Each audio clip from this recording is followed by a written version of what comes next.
வணக்கம் நண்பர்களே, இது நம்ம வீடு சேனல். இன்றைக்கி நம்ம பன்னீர் வச்சு ஒரு டிஃப்ரெண்ட்டான 65 பண்ண போகிறோம். கட் பண்ணி எடுத்துக்கலாம். அதுக்கு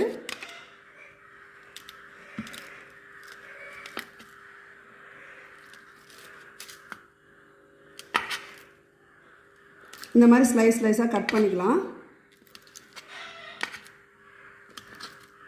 கட் பண்ணியாச்சு. இதுக்கு தேவையான மசாலா ரெடி பண்ணிக்கலாம்.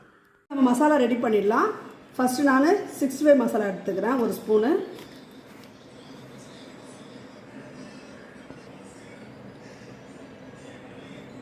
கடலை மாவு 2 ஸ்பூன் எடுத்துக்கிறேன்.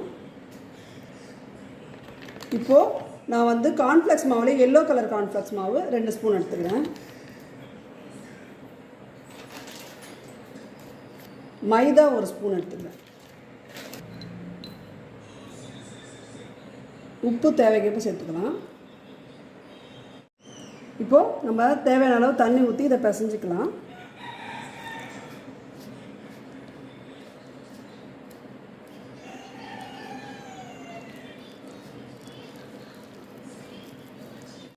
நம்ம இப்போ இந்த பதத்துக்கு நம்மளுடைய மசாலா ரெடி பண்ணிட்டோம். இப்போ இதை டிப் பண்ணி எடுத்துடலாம் பன்னீரில்.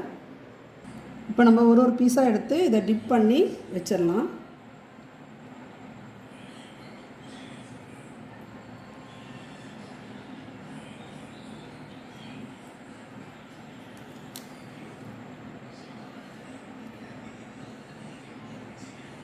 இப்போது நம்ம பன்னீரை மசாலாவில் கோட்டிங் பண்ணி வச்சாச்சு.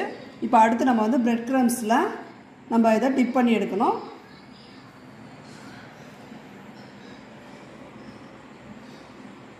இந்த மாதிரி நல்லா கோட்டிங் பண்ணி வைக்கணும். ஃப்ரை பண்ணி நம்ம எடுக்கும்போது சாப்பிட்றதுக்கு நல்லாயிருக்கும்.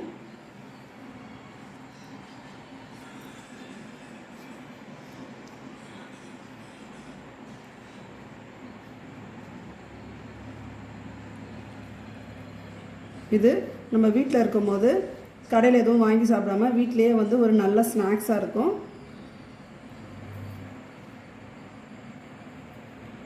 இப்போ நம்ம paneer masala coating and bread crumbs coating முடித்து பொரிச்சு எடுக்க ரெடியாக இருக்குது. பொரிச்சு எடுத்துடலாம். அடுப்பில் கடாய் வச்சு எண்ணெய் காஞ்சி ரெடியாக இருக்குது. பொரிக்கலாம்.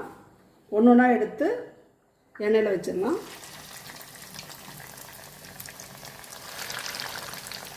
ஸ்லோ ஃப்ளேம்லேயே வச்சு நம்ம இதை ஃப்ரை பண்ணிக்கலாம். இப்போது இதை மெதுவாக அப்படி திருப்பி விடலாம்.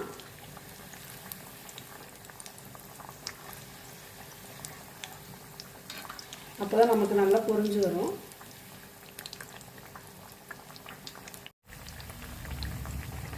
இங்கே பாருங்கள், நம்மளோட பன்னீர் 65 நல்லா கோல்டனாக பொரிஞ்சு வந்துருச்சு.